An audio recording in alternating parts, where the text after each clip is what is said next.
Welcome to e-PG पाठशाला। E-PG पाठशालायां भवतां समेषां स्वागतं व्याहरामि।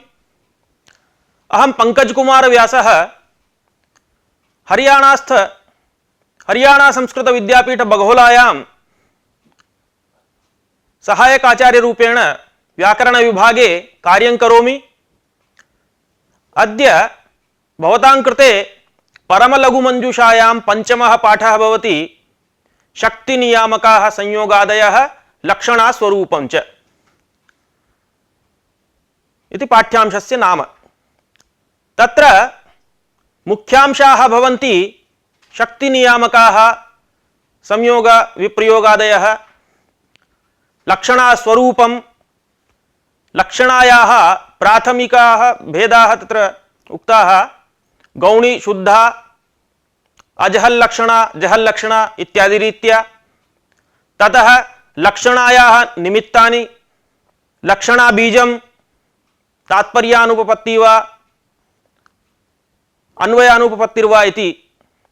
ततः प्रसंगात् जहद जहल लक्षणा इति वेदांतिनां मते स्वीक्रियते।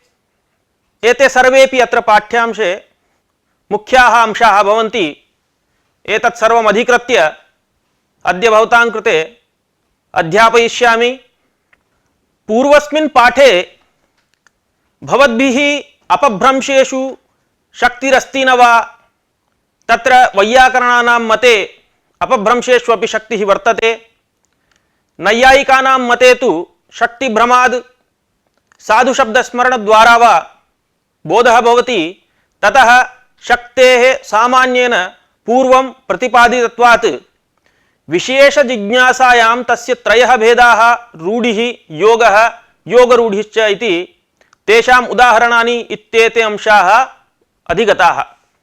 तत्र प्रतिपादिता या त्रिविधा शक्तिः सा क्वचित् तात्पर्यग्राहकवशात् यदा नानार्थान् बोधयति तदा सा संयोगादि तात्पर्यग्राहकैः एकस्मिन् अर्थे नियम्यते, निश्चयीक्रियते।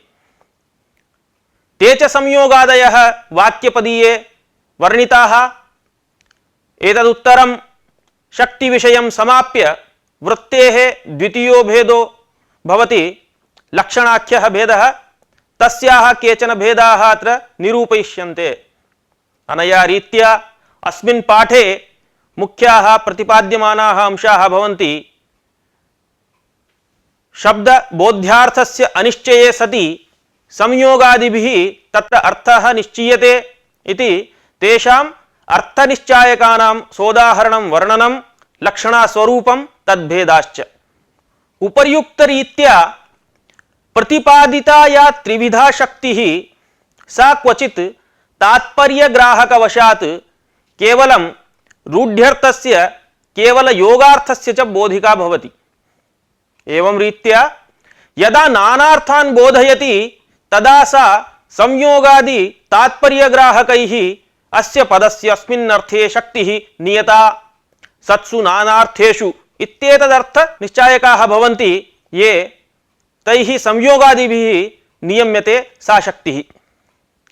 के ते संयोगादयः इति जिज्ञासायां वाक्यपदीये प्रतिपादितान् संयोगादीन् प्रदर्शयितुं भर्तृहरि कारिकाः उद्धरति ग्रंथकारः। तदित्थं संयोगो विप्रयोगश्च साहचर्यं विरोधिता अर्थ प्रकरणं लिंगं शब्दस्य अन्यस्य सन्निधिः सामर्थ्यम् औचिती देशः कालो व्यक्तिस्वरादयः शब्दार्थस्य अनवच्छेदे विशेष स्मृति हेतवः इति। इत्यस्यां कारिकायां संयोगादयः वर्णिताः।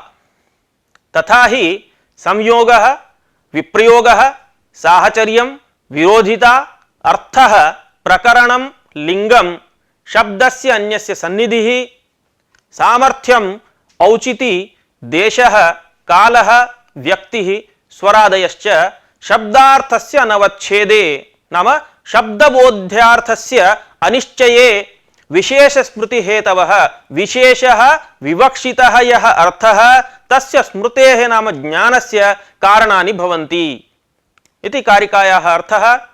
एतेषां सोदाहरणं विवरणम् इत्थं क्रियते। तत्र प्रथमं भवति संयोगः। प्रथमः भवति संयोगः। संयोगो नाम प्रसिद्धसम्बन्धः। अस्य उदाहरणं दत्तमस्ति तत्र सवत्सा धेनुरिति। सवत्सा वत्ससहिता, धेनुः नाम नवप्रसूता गौः।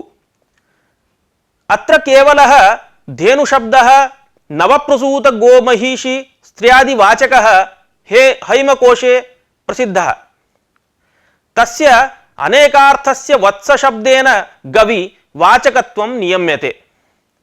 यदा तु नवप्रसूता गौः इति प्रसिद्ध एव गवि धेनुशब्दः इत्युच्यते तदा सशंखचक्रो हरिः इति उदाहरणान्तरं बोध्यम्। तत्र हि हरिशब्दस्य विष्णौ सिंहे रवौ भेके इत्यादि रीत्या चतुर्दश अर्थेषु विद्यमानत्वात् शंखचक्रपदेन नाम शंखचक्र संयोगेन स्वत्वादि संबंधस्य तत्र बोधकत्वात् विष्णावेव शक्तिः नियम्यते। एवं विप्रयोगो नाम विश्लेषः। अस्य उदाहरणम् अवत्सा धेनुः। अत्रापि वत्स विश्लेषेण वत्सपदेन गवि शक्तिः नियम्यते धेनुपदस्य। अथवा पूर्वोक्तरीत्या विप्रतिपत्तिः भवतामत्र उदाहरणे तर्हि तदा अशंखचक्रो हरिः इति उदाहरणान्तरमपि स्वीकर्तुं शक्यते। तत्रापि अशंखचक्रः इति पदसान्निध्यात् तत्रापि हरिः इति ज्ञातुं शक्यते। साहचर्यं नाम सादृश्यं। तृतीयः साहचर्यम् इति। साहचर्यं नाम सादृश्यं सदृशयोरेव सह प्रयोग इति नियमात्। अस्य उदाहरणं भवति रामलक्ष्मणौ इति। अत्र हि लक्ष्मण साहचर्येण दाशरथौ एव रामपदस्य शक्तिः नियम्यते। तत्र राम इति जामदग्न्य बलरामादिषु नानार्थेषु वाचकं भवति राम इति पदं। ततः तान् अर्थान् व्यावर्त्य दाशरथिः इत्यस्मिन् अर्थे लक्ष्मणपदसाहचर्यात् तत्र शक्तिः नियम्यते। ततः भवति विरोधिता। विरोधिता नाम विरोधः, अर्थात् मैत्र्यभावः सह अनवस्थानं च। अस्य उदाहरणम् उक्तमस्ति रामार्जुनगतिस्तयोः इति। अत्र रामार्जुनयोरिव तयोः गतिरिति कस्यचित् उपमायां सदृशलक्षणायाः विरोधात् भार्गव कार्तवीर्ययोरेव बोधः। अर्जुन विरोधितत्वात् रामो भार्गव एव न तु दाशरथ्यादिः। तद्वध्यत्वाच्च अर्जुनः कार्तवीर्य एव न तु पाण्डवादिः इति अत्र निश्चयः क्रियते। तद्वत् तयोः योद्धोः या गतिः दशा तत्सादृश्यवर्णनाय उदाहरणमिदं तत्र उपमायाः उदाहरणम् अत्र उक्तमस्ति। इतः परम् आयाति अर्थः इति। अर्थो नाम प्रयोजनम्। एतदुदाहरणम् अंजलिना जुहोति, अंजलिना सूर्यमुपतिष्ठते इत्यादि। अत्र वाक्ययोः जुहोत्यादि पदार्थवशात् अंजलिपदस्य तत्तदाकार अंजलिपरत्वम्। आद्ये नाम अंजलिना जुहोति इत्यादि स्थले होमकरणतारूप सामर्थ्यवशात् वर्तुलगर्त रूपांजल्यर्थे नियमनम् इति। द्वितीये तु उपस्थान रूप सामर्थ्यवशात् अंजलिपदस्य तद्रूपेण करतलान्त्य संयोजनं यथांजलिर्भवेत् इत्यर्थे नियमनम् इति अर्थस्य विवरणं जातं। ततः भवति प्रकरणम्। प्रकरणं तु बुद्धिस्तत्त्वम् इति। यथा सैन्धवमानय इत्यादौ सैन्धवपदस्य लवणे अश्वे च शक्तत्वेपि भोजनप्रकरणवशात् लवणस्य यात्रारूपप्रकरणवशात् अश्वस्य च बोधः भवति। यतः यदि कश्चित् भोजनार्थम् उपविष्टः तस्मिन् समये सैन्धवमानय इति यदि सः प्रयुङ्क्ते तदानीं लवणस्य तस्य अपेक्षा वर्तते इति ज्ञातव्यं प्रकरणात्। यदा तु सः गमनोद्युक्तः तदानीं यात्रा रूप प्रकरणवशात् अश्वस्य तत्र बोधः कर्तव्यः। तस्मात् इदं सर्वं तावत् प्रकरणं तावत् बुद्धिस्तत्त्वं भवति। तत्र वक्तृ बोद्धृ बुद्धिस्तत्त्वम् इति तात्पर्यम्। अर्थः प्रकरणं लिङ्गम्। अधुना लिङ्गम् इति अस्य उदाहरणम् अर्थश्च उच्यते। लिङ्गम् इत्युक्ते व्यावर्तक धर्म विशेषः। यथा अक्ताः शर्करा उपदधाति इति वाक्यमस्ति। तत्र अक्ताः शर्कराः उपदधाति इत्यादौ तेजो वैघृतम् इति घृतरूप स्तुतिरूपाल्लिङ्गात् अक्ताः इत्यस्य घृतसाधनक अंजनपरत्वं स्वीक्रियते। अक्ताः इत्यस्य लिप्ताः इत्यर्थः। लेपस्तु येन केनापि भवति, परन्तु तेजो वैघृतमिति घृतगुणप्रशंसनपरकात् लिङ्गात् अक्ताः इति घृतेन अक्ताः इत्यर्थे नियमनमत्र क्रियते। शब्दस्य अन्यस्य सन्निधिः नाम अन्यस्य शब्दस्य सन्निधिः इत्यस्य अर्थः भवति स्वेतरस्य एकार्थबोधकस्य पदस्य सान्निध्यात् समभिव्याहारात् अर्थनियमनम्।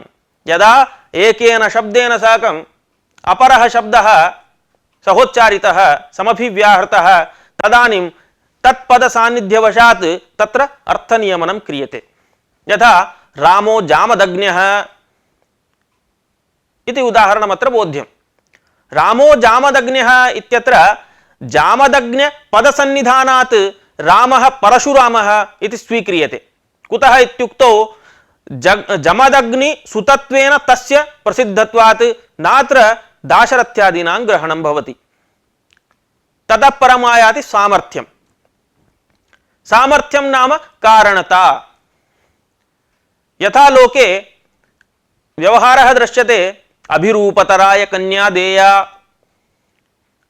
अभिरूपतराय कन्या देया इति इत्यस्मिन् उदाहरणे अभिरूपतराय नाम सर्वतोभावेन योग्याय इत्यर्थः। अभिरूप शब्दनिष्ठ सामर्थ्यवशात् प्रतीयते इदम्। यद्यपि अभिरूप शब्दः कमनीय योग्य अनुकूलादिषु नानार्थेषु वर्तते, तथापि प्रकृते तु अभिरूप पदनिष्ठ कन्यादान योग्यत्व सामर्थ्यवशात् तस्य वाचकत्वम् अभिरूपतरे अर्थे नियम्यते। कुतः? कन्यादानकरणत्वस्य तत्रैव सत्वात्। यदि सः सर्वात्मना योग्यः तदानीमेव तस्मै कन्या प्रदेया। अभिरूप अपेक्षया तरप् इत्यनेन तत्र उत्कर्षः बोध्यते। अनन्तरं भवति सामर्थ्यम् औचिति। औचिति नाम औचित्यं, तस्य अर्थः योग्यता इति। तत्र यः अर्थः उक्तः योग्यता तस्य एकेन श्लोकेन उदाहरणत्वेन सह संगृह्णाति। एवञ्च कारिकया अत्र योग्यतायाः उदाहरणानि संगृहीतानि वर्तन्ते।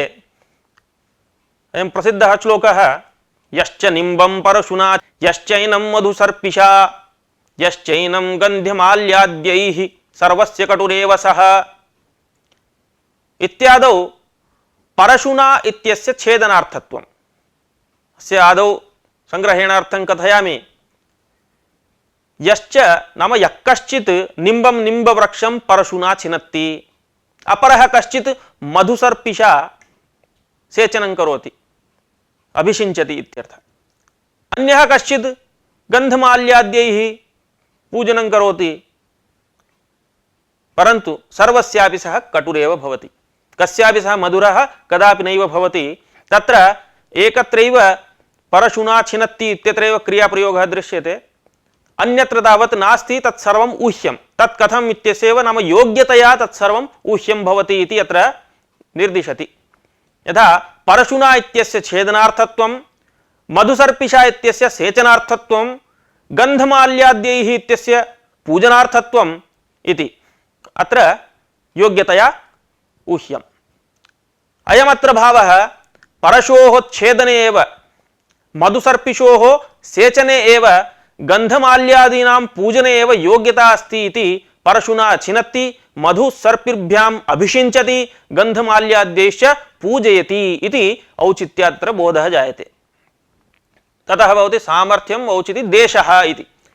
देशः देशो नाम ग्रामादि स्थानम।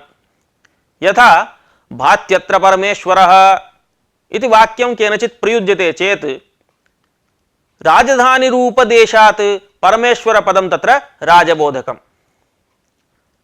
परमेश्वर पदं नानार्थकं वर्तते। यद्यपि ईश्वरे राजनी सामर्थ्यवती जने च प्रसिद्धः, किन्तु राजधानी रूप देश बलात् तदन्वयाय राजनी निर्धार्यते। इतः परम् आयाति कालः। सामर्थ्यम औचिति देश कालो व्यक्ति स्वरादयः तत्र कालस्य वर्णनं क्रियते। कालः इत्युक्ते दिवसादि समयः। चित्र भानुर्भाति इत्यादौ रात्रौ अग्नौ दिवा सूर्ये अर्थस्य नियमनं शक्ति नियमनं क्रियते। चित्रभानुर्विरोचनः चित्रभानुर्विभावसुः इत्यमरकोशात् चित्रभानुपदं यद्यपि अग्निसूर्य उभयशक्तं तथापि रात्रिरूपकालादग्नेर्बोधकं दिवारूपकालज्ञानात्तु सूर्यस्य बोधकं भवति इति कालोपि शक्ति निर्धारणे हेतुः। अनन्तरं कालो व्यक्तिः। व्यक्तिः नाम लिंगम। यथा मित्रो भाति मित्रं भाति इत्यादौ आदौ पुंसिः विद्यमानत्वात् सूर्यस्य अन्ते तावत् क्लीबे विद्यमानत्वात् सुहृदः बोधकः भवति मित्रपदम्। एतत् सर्वं कथं ज्ञायते? लिंगेन। अनन्तरं स्वरादयः इति अन्तिमः हेतुः तत्र उक्तः। तत्र आदिपदेन किम् इति तदपि कथयिष्यामि। तत्र स्वरः इत्युक्ते उदात्तादिस्वरः यः प्रसिद्धः। तैः उदात्तादिस्वरैः स्थूलप्रशतिम् अनड्वाहिमालवेत। स्थूलप्रशतिम् आग्निम् अनड्वाहिमालवेत इत्यादौ तत्पुरुष बहुव्रीह्यर्थ निर्णयः। इत्युक्ते किमत्र स्थूलप्रशति इत्यस्मिन् पदे तत्पुरुषो वा बहुव्रीहिर्वा इति निर्णयः कर्तव्यः। तदानीं स्वरः तत्र नियामकः भवति। यद्यत्र तत्पुरुषः स्थूलाचासौ प्रशति इति तत्पुरुषः, तदानीम् अन्तोदात्तस्वरः भवेत् समासस्य इति सूत्रेण। स्थूलानि प्रशन्ति यस्याः इति बहुव्रीहि अत्र स्वीक्रियते चेत् तत्र नियामकं भवति बहुव्रीह्यो प्रकृत्या पूर्वपदमिति सूत्रेण पूर्वपद प्रकृतिस्वरः। सिद्धान्ते अत्र बहुव्रीहिरेव स्वीक्रियते इति महाभाष्येऽपि तत्र वर्णितमस्ति। तत्र असन्देह इति प्रयोजननिरूपणवेलायाम् इदमेव उदाहरणं भाष्यकारैः तत्र प्रस्तुतं। स्थूलप्रशतिम् आग्निम् अनड्वाहिमालभेत इति। एवञ्च स्थूलाचासौ प्रशति इति तत्पुरुषः स्थूलानि प्रशन्ति यस्याः इति बहुव्रीहिर्वा इति अनयोः अर्थविवेकनिर्णयः पूर्वपदप्रकृतिस्वरेण बहुव्रीहि इति निश्चीयते। अनन्तरं कालो व्यक्ति स्वरादयः इत्युक्तं। स्वरादयः तत्र आदिपदेन किं ग्राह्यम्? आदिशब्दो विपठितः। तत्र आदिपदेन षत्व सत्व नत्व वक्तृबोद्धव्य वैशिष्ट्य प्रतिभादि सहकारादिभिरपि क्वचिदर्थनिर्णयः इति तात्पर्यम् आदिपदस्य इति। एतावता वृत्तेः त्रिषु भेदेषु प्रथमस्य शक्तेः तत्सम्बद्धस्य च सर्वस्यापि विषयस्य प्रतिपादनानन्तरं ग्रन्थकारः वृत्तेः द्वितीयभेदस्य लक्षणायाः तत्सम्बद्धविषयाणाञ्च लक्षणाख्य प्रकरणे प्रतिपादयितुं प्रकरणारम्भं करोति। तत्र प्रकरणारम्भे का नाम लक्षणेति प्रश्नं मनसि निधाय तार्किकमतं प्रथमतः अनुवदति। अधुना लक्षणविषये वयं ज्ञास्यामः। यतोहि शक्तिविषयकः सर्वोऽपि विचारः समाप्तः। अधुना लक्षणायाः स्वरूपं किं, तस्याः भेदाः, एतत् सर्वम् अस्मिन् प्रकरणे निरूप्यमाणमस्ति। ततः प्रथमं तार्किकमतं। स्वशक्यसम्बन्धो लक्षणा इति तार्किकैः उच्यते। स्वस्य नाम स्वस्य शक्यस्य सम्बन्धः सैव लक्षणा इति। नाम स्वस्य नाम स्वसम्बन्धस्य शक्यस्य नाम शक्त्युपस्थापितार्थस्य यः संबंधः सैव लक्षणः इति। तेन शक्यार्थ संबद्धत्वं लक्षणायाः स्वरूपम् इति आयातम्। शक्तं पदं स्वशब्देन अत्र ग्राह्यम्। एवञ्च स्वस्य नाम पदस्य शक्यस्य शक्त्युपस्थापितार्थस्य संबंधः सामीप्यादि यथा योग्य संबंधः तत्र तत्र स एव लक्षणः इति। यदा तु शक्य संबंधः इति केषाञ्चन मतं भवति, स्वशक्य संबंध इत्यपेक्षया शक्य संबंध इति मात्रं कथयन्ति, तदपि प्रसंगादुच्यते, अग्रे आयास्यति इदं ग्रन्थे एव मूले। यदा तु शक्य संबंधः लक्षण इति उच्यते तदा शक्त्युपस्थापितार्थस्य यः संबंधः सामीप्यादिः तस्य लाक्षणिकेन सह इति बोध्यम्। शक्य परंपरा संबंधो लक्षण इति तात्पर्यं तस्य वचनस्य। तत्र एकत्र अस्य लक्षणस्य समन्वयं पश्यामः। गंगायां घोषः इति प्रसिद्धम् उदाहरणम् असकृत् अस्माभिः श्रूयते। लक्षणायाः किम् उदाहरणम् इति पृष्टे सर्वैः गंगायां घोषः इति असकृत् उच्यमानं भवति। तत्र समन्वयं पश्यामः। स्वं नाम गंगापदं, शक्तं पदम् इत्युक्तं खलु। स्वम् इति पदेन शक्तम् इति पदं ग्राह्यं, तस्मात् अत्र प्रकृते स्वं नाम गंगापदं, तस्य यः शक्यार्थः नाम शक्त्या उपस्थितः अर्थः प्रवाहरूपार्थः, तेन सह यः सामीप्याख्यः सम्बन्धः तीरस्य इति गंगापदेन तीरे लक्षणा क्रियते, तेन प्रतिपादितः अर्थः लक्ष्यार्थः तीररूपार्थः इति। अनया रीत्या तार्किकमते लक्षणायाः स्वरूपं किम् इति सूचयित्वा इति प्रतिपाद्य ग्रन्थकारः अधुना प्राथमिकभेदं तत्र उपस्थापयति। प्राथमिकौ द्वौ भेदौ लक्षणायाः, गौणी शुद्धा च। तदेव कथयति सा पूर्वोक्ता लक्षणा द्विविधा गौणी शुद्धा च। तत्र आद्या भवति स्वनिरूपित सादृश्याधिकरणत्व संबंधेन शक्य संबंध्यर्थ प्रतिपादिका गौणी। तत्र गौण्याः लक्षणम् उक्तमस्ति इदं किं तत् स्वनिरूपित सादृश्याधिकरणत्व संबंधेन शक्य संबंध्यर्थ प्रतिपादिका गौणी। अस्य विवरणमित्थं स्वनिरूपित सादृश्याधिकरणत्व संबंधेन स्वं लाक्षणिकत्वेन अभिमतं पदं तेन निरूपितं निर्दिष्टं यत् सादृश्याधिकरणत्वं नाम सादृश्यस्य गुणसाम्यस्य यद् अधिकरणत्वम् आधारत्वं तस्य संबंधः तेन स्वनिरूपित सादृश्याधिकरणत्व संबंधेन इत्यस्य अर्थः। शक्य संबंध्यर्थ प्रतिपादिका इत्यस्य अर्थः शक्य संबंधी वाच्यार्थ संबद्धः यः अर्थः तस्य प्रतिपादिका बोधयित्री गौणाख्या वृत्तिः भवति। यथा सिंहो माणवकः, अत्रोदाहरणे सिंहपदस्य शक्यार्थः मृगेन्द्रः, स्वपदेन सिंहपदमेव अत्र अभिप्रेतं। सिंहे ये हि शौर्यादि गुणाः तत्सदृशा एव शौर्यादि गुणाः माणवकेऽपि, तत्सादृश्यं तत्र वर्तते। अतः सादृश्याधिकरणत्वम् इत्यादि रीत्या अत्र व्याख्यायते। अतो अत्र माणवके सिंहनिरूपित सादृश्यमस्ति, तत्सादृश्याधिकरणं माणवकः। अतः एतादृश सादृश्याधिकरणत्वरूप संबंधेन माणवकस्य अर्थबोधो लक्षणय एव भवति। सैषा गुणसादृश्य आश्रितत्वेन गौणी इति उच्यते। द्वितीया भवति शुद्धा, तस्याः लक्षणं तदतिरिक्त संबंधेन शक्य संबंध्यर्थ प्रतिपादिका शुद्धा। इत्थं तत्र समन्वयः तदतिरिक्त संबंधेन, तस्मात् तदतिरिक्त नाम पूर्वोक्तं तत्र ग्राह्यं। यतोहि सर्वनाम्नां पूर्वपरामर्शः इति उत्सर्गतः नियमः वर्तते। सर्वनाम शब्दानाम् उत्सर्गतः पूर्वपरामर्शः प्रसिद्धपरामर्शः इति। तत्र अत्र तावत् तत्शब्देन पूर्वोक्तं नाम तस्मात् सादृश्यादतिरिक्तः यः सम्बन्धः, तत्र सादृश्याधिकरणत्वेन इत्युक्तं ततः भिन्नमत्र स्वीक्रियते।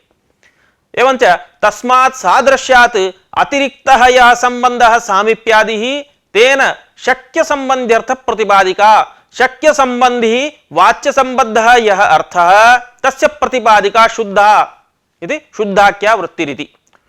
शुद्धायां कार्यकारणभावादि संबंधः अपेक्षितः भवति। यथा आयुर्घृतम् इत्यत्र घृतस्य आयुर्वृद्धिकारणत्वेन कार्यकारणभावसम्बन्धम् आश्रित्य घृतशब्दः तत्सम्बद्धायुषं लक्षणया बोधयति। ततः कथयति ग्रन्थकारः अनया रीत्या गौणी शुद्धा इति द्वौ भेदौ प्रदर्शितौ, ततः प्रकारान्तरेणापि सा द्विविधा भवति, अजहत् स्वार्था जहत् स्वार्था च। तत्र अजहत् स्वार्था नामका इत्युक्ते स्वार्थ संवलित परार्थाभिधायिका अजहत् स्वार्था। न जहति पदानि स्वार्थं यस्यां सा अजहत् स्वार्था इति प्रसिद्धं तत्र लक्षणं निरुच्यते। जहति इति शत्रुप्रत्ययान्तं तिङन्तमिति न भ्रमितव्यं भवद्भिः। न जहति पदानि स्वार्थं यस्यां सा अजहत् स्वार्था, अमुमेव अर्थं परिष्कृत्य सः एवं कथयति, स्वार्थ संवलित परार्थाभिधायिका अजहत् स्वार्था। उक्तार्थस्य अभिप्रायः एवं स्वार्थेन स्वशक्यार्थेन संवलितः मिश्रितः यः परार्थः नाम अन्यपदार्थः तस्य अभिधायिका बोधयित्री अजहत् स्वार्था इति। यथा छत्रिणो यान्ति कुन्तान् प्रवेशय यष्टिः प्रवेशय काकेभ्यो दधि रक्षताम् इत्यादीनि उदाहरणानि अत्र भवन्ति। तत्र छत्रिणो यान्ति इत्यत्र छत्रीसहितसेनायाः बोधः, यद्यपि तत्र छत्रिणः अच्छत्रिणश्च युगपद् गच्छन्ति, किन्तु समूहे छत्रिणः अधिकाः सन्ति, अतः तदर्थबोधनाय अत्र लक्षणा स्वीक्रियते। एवमेव कुन्तान् प्रवेशय इत्यत्र कुन्तास्त्रसहित पुरुषस्य बोधः। अस्मिन् वाक्ये अचेतन पदार्थस्य कुन्तस्य प्रवेशन असंभवात् कुन्तास्त्रसहित पुरुषान् प्रवेशय इति बोधनाय लक्षणा अंगीकृता। तृतीयं भवति उदाहरणं यष्टिः प्रवेशय इत्यत्र यष्टिसहित पुरुषस्य बोधः। अत्रापि वाक्ये पूर्ववत् यष्टिसहितस्य पुरुषस्य प्रवेशने तात्पर्यम्। काकेभ्यो दधि रक्षताम् इत्यत्र तु काकसहित सर्वदध्युपघातकस्य च बोधः भवतु इति एतदर्थम् अत्र लक्षणा। अत्र न केवलं काकेभ्यः रक्षणम्, अपितु काकेन सह ये ये दध्युपघातकाः बिडालादयः तेषां समेषामपि अत्र बोधनाय लक्षणावृत्तिः स्वीकृता वर्तते। पूर्वोक्त लक्षणस्य एकत्र समन्वयं पश्यामः। स्वार्थेन नाम स्वशक्यार्थेन छत्री पदस्य यः शक्यार्थः छत्रवान् पुरुषः तेन संवलितः मिश्रितः यः परार्थः अन्य पदार्थः अछत्री रूपार्थः तस्याभिधायिका बोधयित्री इत्यनया रीत्या अन्यत्रापि बोध्यम्। प्रकारान्तरेण यौ द्वौ भेदौ उक्तौ तत्र अजहत् स्वार्थ इति प्रथमस्य निरूपणं कृतं, द्वितीयः भेदः भवति जहत् स्वार्थः। जहति पदानि स्वार्थं यस्यां सा जहत् स्वार्था लक्षणा इत्यर्थस्यैव परिष्कृतं रूपं ग्रन्थकारेण प्रस्तुतं लक्षणत्वेन स्वार्थ परित्यागेन इतरार्थाभिधायिका जहत् स्वार्था। पदानि स्वार्थं जहति इति अन्यार्थं बोधयन्ति च। एवञ्च स्वार्थस्य नाम स्वशक्यार्थस्य परित्यागः नाम उपेक्षा त्यजनम् इत्यर्थः। तेन इतरस्य अपरस्य परन्तु संबद्धार्थस्य सर्वात्मना इतरः न संबद्धार्थः तस्य संबद्धार्थस्य अभिधायिका बोधिका भवति जहत् स्वार्था वृत्तिः। तदेव स्वार्थ परित्यागेन इतरार्थाभिधायिका इत्युक्तम्। तत्परित्यागश्च शक्यार्थस्य लक्ष्यार्थान्वयिना अनन्वयित्वं द्वयोः क्रियायाम् एकत्र अन्वयाभावः इत्यर्थः। अतएव गां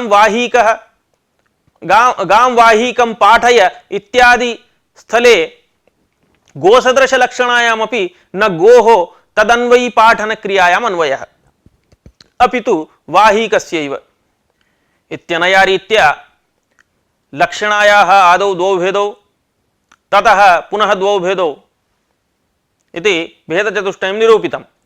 ततः लक्षणायाः निमित्तानि कानि इति अधुना उच्यन्ते। तत्र एका कारिका वर्तते, तात्स्थ्यात् तथैव ताद्धर्म्यात् तत्सामीप्यात् तथैव च तत्साहचर्यात् तादर्थ्यात् ज्ञेया वैलक्षणा बुधैः इति अनया कारिकया लक्षणा तास्थ्यादि निमित्तिका भवति इति वर्ण्यते। तास्थ्यादि निमित्ते सत्यैव लक्षणा भवति नान्यथा इति तात्पर्यबोधिका कारिकेयम्। कारिकायां तत्पदेन सर्वत्र शक्यार्थस्य ग्रहणं कर्तव्यं। तत्र एकैकस्याः उदाहरणसहितं विवरणं। तास्थ्यात् तत्र शक्यार्थे तिष्ठति इति तत्स्थः तस्य भावः तास्थ्यं तस्मात् निमित्तात् लक्षणा भवति इति योज्यम्। यथा मंचाः हसन्ति, ग्रामः पलायितः इत्यादि स्थलेषु शक्यार्थस्य मंचस्य अचेतनत्वेन हसनक्रिया संभवात् ग्रामशब्दार्थस्य अचेतनत्वात् पलायनक्रियाकर्तृत्व संभवात् लक्षणया क्रमशः मंचस्थः पुरुषः ग्रामस्थाः ये पुरुषाः ते बोध्यन्ते इति तास्थ्यात् इत्यस्य उदाहरणम्।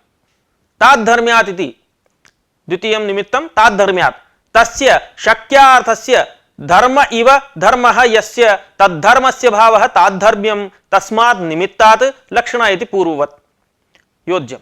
यथा सिंहो माणवकः गौर्वाहीकः इत्यादि।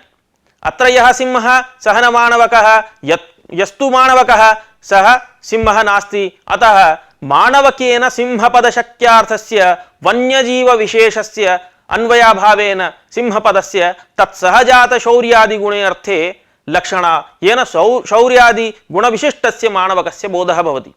एवमेव वाहीकेन सह गोपदशक्यार्थस्य अन्वयाभावेन गोपदस्य तत्सहजात जाड्याद्यवगुणे अर्थे लक्षणा तेन जाड्याद्यवगुणविशिष्टस्य वाहीकस्य बोधः।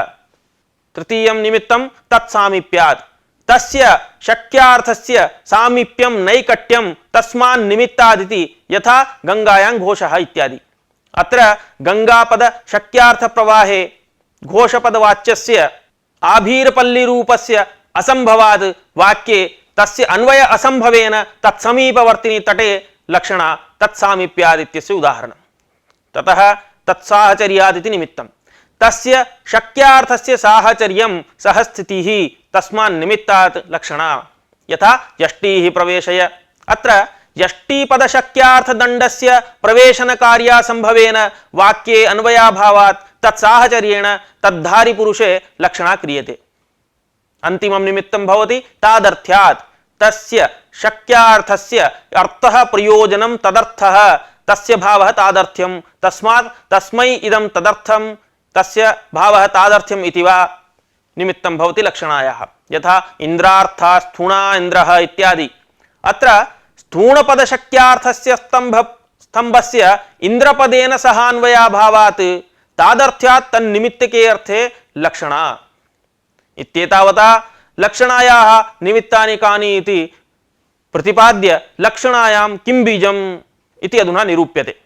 तत्र प्रथमं मतं भवति अन्वय अनुपपत्ति प्रतिसंधानं लक्षणा बीजम्।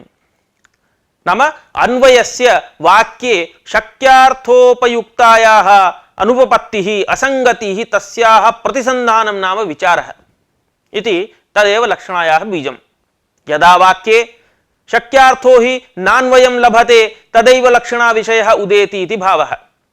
यथा गंगायां घोष इत्यत्र गंगापदस्य प्रवाहरूप शक्यार्थो घोषेण नान्वयं लभते। प्रवाहे घोषस्य कथमपि असंभवात् तेन अत्र लक्षणा स्वीकारात् गंगापदात् तत्समीपवर्ती तटबोधः। परन्तु अन्वयानुपपत्तेः कथंचित् परिहारात् पक्षे अस्मिन् काचित् न्यूनता वर्तते। सा न्यूनता का इति अनुपदमेव वक्ष्यामि। ग्रंथकारेण तत्र उक्तं तत्र न्यूनतायाः कारणात् तल्लक्षणाबीजं भवितुं नार्हति। अतः द्वितीयं सिद्धान्तपक्षं कथयति ग्रन्थकारः वस्तुतस्तु तात्पर्यानुपपत्तिप्रतिसन्धानमेव तद्बीजम्। इत्युक्ते तात्पर्यानुपपत्तिप्रतिसन्धानमेव लक्षणायाः बीजम् इत्येव स्वीकार्यम्। अन्यथा कः दोषः इत्युक्तौ गंगायां घोष इत्यादौ घोषादिपदे एव मकरादि लक्षणापत्तिः तावतापि अन्वयानुपपत्ति परिहारः कर्तुं शक्यते। द्वितीय दोषः उक्तः गंगायां पापी गच्छति। गंगायां पापी गच्छति इत्यादौ गंगापदस्य नरके लक्षणापत्ति च स्यात्। अस्य अयं भावः। तात्पर्यस्य वक्तुराशयस्य अनुपपत्तिः असङ्गतिः तस्याः प्रतिसन्धानं विचार एव लक्षणाबीजम्। यद्येवं न स्वीक्रियेत तर्हि गंगापदस्य प्रवाहरूपार्थस्य घोषपदे अन्वय अनुपपत्तौ घोषपदे एव मकरार्थे लक्षणा संभवति। यतोहि घोषपदे मकरलक्षणायामपि अन्वयोपपत्ति परिहारस्तु भवत्येव। प्रवाहे मकरस्य संभवात्, प्रवाहे घोषः न भवति चेत् मकरस्तु संभवति। अतः घोषपदे एव कुतो न लक्षणा इति एकः दोषः। तथा परन्तु कथंचित् अनया रीत्या अन्वय अनुपपत्तिः परिहृता चेदपि यत्प्रयोजनमादाय लक्षणा अस्माभिः समुपास्यते अत्र, तर्हि सत्यपि वाचके शब्दे तत्तु न संसूचितं भवति। यतोहि अत्र प्रयोजनं शैत्यपावनत्वादि प्रतीतिः सामीप्यम् इत्यादि स्थले गंगापद नाम गंगापदस्य यदा तीरे लक्षणा इति क्रियते चेत्, परन्तु तत्तु न सिद्ध्यति। एवञ्च घोषपदे मकरलक्षणा अपि सामीप्य सम्बन्धेन एव भवति इति हेतोः अयमेकः दोषः अन्वयानुपपत्ति प्रतिसन्धाने। द्वितीयः दोषः गंगायां पापी गच्छति इत्यादौ अपि अन्वयोपपत्ति परिहारः कर्तुं शक्यः। गंगापदस्य नरके लक्षणया भवितुमर्हति। अतः अन्वयानुपपत्ति प्रतिसन्धानं न लक्षणा बीजम्। तर्हि किम् एते दोषाः तात्पर्यानुपपत्ति पक्षे न भवन्ति वा इत्युक्ते न भवन्ति। यतः अस्माकं मते पापीपदस्य भूतपूर्वपापावच्छिन्न लक्षकत्वे नाम येन पूर्वं पापमाचरितं तादृश अवच्छिन्ने तद्विशिष्टे व्यक्तौ लक्षणा जने लक्षणा क्रियते इति न दोषः। किंच नक्षत्रं दृष्ट्वा वाचं विसृजेत् इत्यत्र नक्षत्रदर्शनस्य सर्वथा असंभवाभावात् अन्वयानुपपत्तिः तत्रापि नास्ति। कुतः इत्युक्तौ कदाचित् दिवसकालेपि नक्षत्रदर्शनं संभवति। अतः तात्पर्यानुपपत्त्या एव तत्र लक्षणा संभवति इति तदेव लक्षणायाः बीजम् इति। अत्र केचित् एवं कथयन्ति सर्वत्र तात्पर्यानुपपत्तिः न संभवति। यथा आयुर्वै घृतम् इत्यादौ अन्वयानुपपत्तिमात्रेणापि लक्षणायाः संभवः वर्तते। अतः अन्वयानुपपत्तिरपि लक्षणाबीजमस्तु इति तेषां मतं। परन्तु लक्षणायां बीजद्वयस्य स्वीकारः गौरवास्पदं भवति। तस्मात् एकेनैव यदा तात्पर्यानुपपत्तिरूपकेन अनुगमकेन लक्षणाबीजं संभवति तर्हि द्वितीयस्य स्वीकारे गौरवं भवति। तस्मात् अस्माभिः तन्मतं त्यज्यते। समानानुगमकात् तात्पर्यानुपपत्तिरूपकं लक्षणाबीजम् इति स्वीक्रियते। अधुना प्रसंगात् लक्षणायाः निमित्तानि लक्षणायाः बीजं किम् एतत् सर्वं तु निरूपितं। प्रसंगात् ग्रन्थकारः किं करोति जहद जहल लक्षणा इति काचित् प्राचीनैः स्वीक्रियते। तन्मतम् अधुना उद्धरति। तत्र विशिष्टार्थबोधक शब्दस्य पदार्थेकदेशे लक्षणायां जहद जहल लक्षण इति व्यवहरन्ति वृद्धाः। वाच्यार्थे किंचिदंश त्यागः कञ्चिदंश परिग्रहश्च। अत्र ग्रामैकदेशे पटैकदेशे च दग्धे ग्रामो दग्धः पटो दग्धः इति व्यवहारः। एवमेव तत्त्वमसि इत्यत्र महावाक्ये सर्वज्ञत्व अल्पज्ञत्वयोः त्यागः शुद्धचैतन्ययोः अभेदान्वयः। इदं प्राचीनानां विशिष्य वेदान्तिनां मतमत्र अनुद्यते। तेषाम् अयम् अभिप्रायः तत्त्वमसि इति महावाक्ये तत्पदवाच्य सर्वज्ञत्व विशिष्ट चैतन्यांश त्वंपदवाच्य अल्पज्ञत्व विशिष्ट चैतन्यांशयोः एकः विशिष्टार्थः बोध्यः। तदर्थं तयोः एकदेशस्य सर्वज्ञत्व अल्पज्ञत्वांशस्य त्यागे शुद्ध चैतन्ययोर्ग्रहणे एकदेशे चैतन्यांशे लक्षणया उभयोः अभेदान्वयेन जीव ब्रह्मणोरैक्यं प्रतिपादयन्ति लक्षणां स्वीकृत्य एते वेदान्तिनः। एवमेव ग्रामैकदेशे पटैकदेशे च दग्धे ग्रामो दग्धः पटो दग्धः इति व्यवहारोऽपि अग्निना दग्धस्य भागस्य ग्रहणम् अवशिष्टस्य भागस्य त्यागः इत्यनया रीत्या ग्रामो दग्धः इत्यादौ लक्षणाम् उपपादयन्ति। इयमेव भागलक्षणा इत्यपि उच्यते वेदान्तिभिः। इत्थमेतावता प्रबन्धेन प्रसंगसंगत्या प्राचीनमतप्रतिपादनपरतया जहदजहल्लक्षणाख्यभेदनिरूपणेन समाप्तोऽयं पाठः।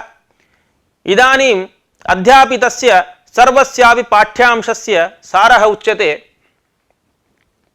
तेन भवतां विषयस्य दृढीकरणं भविष्यति। पाठारम्भे अस्माभिः प्रतिपादितमासीत् यत् क्वचित् शक्त्या नानार्थानाम् उपस्थित्या कथमोऽर्थः स्वीकार्यः इति प्रश्ने संयोगादयः शक्तेः नियामकाः भवन्ति। के ते संयोगादयः? संयोगो विप्रयोगश्च साहचर्यं विरोधिता अर्थप्रकरणं लिंगं शब्दस्य अन्यस्य सन्निधिः सामर्थ्यम् औचितीदेशः कालो व्यक्ति स्वरादयः शब्दार्थस्य अनवच्छेदे विशेष स्मृति हेतवः इत्युक्तम्। एते संयोगादयः नानार्थस्थलेषु अस्य शब्दस्य अस्मिन्नर्थे शक्तिरिति नियमयन्ति। तत्र सवत्सा धेनुः इत्यादि रीत्या प्रत्येकम् उदाहरणानि दर्शितानि। ततः वृत्तेः द्वितीयो भेदो भवति लक्षणा इति। तत्र शक्यसम्बन्धो लक्षणा इति लक्षणास्वरूपमुक्त्वा तस्याः प्राथमिकः भेदः गौणी शुद्धा च इति द्विविधः भेदः। ततः प्रकारान्तरेण पुनः अजहल्लक्षणा जहल्लक्षणा इति अपरोऽपि भेदः तत्र सूचितः। एतत् सर्वं निरूप्य तास्थ्यात् तथैव ताद्धर्म्यात् इत्यादि कारिकया लक्षणायाः निमित्तानि यानि आश्रित्य लक्षणा प्रवर्तते तानि सूचितानि। तत्र प्रत्येकमपि उदाहरणमपि उक्तं, समन्वयश्च कृतः अस्माभिः। तदुत्तरं लक्षणा स्वीकारे बीजं किम् इति प्रतिपादितं। तत्र अन्वयानुपपत्तिप्रतिसन्धानं लक्षणा बीजमिति केषाञ्चन मतम् आदौ अनूदितम्। अनूद्य तद् गंगायां घोषः इत्यत्र घोषपदस्य मकरेपि लक्षणा स्यात् इति कृत्वा एवमेव गंगायां पापी गच्छति इत्यादि स्थलेषु गंगापदस्य नरके लक्षणा भवेदिति एतादृश आपत्तिं स्वीकृत्य अन्वयानुपपत्तिप्रतिसन्धानं न बीजं लक्षणायाः इत्युक्त्वा तात्पर्यानुपपत्तिप्रतिसन्धानमेव लक्षणा बीजम् इति सिद्धान्तत्वेन उक्तम्। अन्ते प्रसंगात् जहद जहद लक्षणाख्यः कश्चन भेदः यः प्राचीनैः वेदान्तिभिश्च स्वीक्रियते तत्त्वमसि इति महावाक्यस्थले तस्य निरूपणं कृतं। तत्र सर्वज्ञत्व अल्पज्ञत्व इति कश्चन अंशः वर्तते, तस्य परित्यागः क्रियते। शुद्धचैतन्ययोः तावत् अभेदान्वयं कृत्वा तस्य परिग्रहः क्रियते। अनया रीत्या भागांशस्य त्यागेन भागलक्षणा इत्यपि अस्याः लक्षणायाः नाम जहदजहल्लक्षणायाः। अनया रीत्या अयं सर्वोऽपि विषयः संगृहीतः, भवद्भिः सम्यक् गृहीतः, एवञ्च समाप्तः अयं पाठः। शुभं भवतु।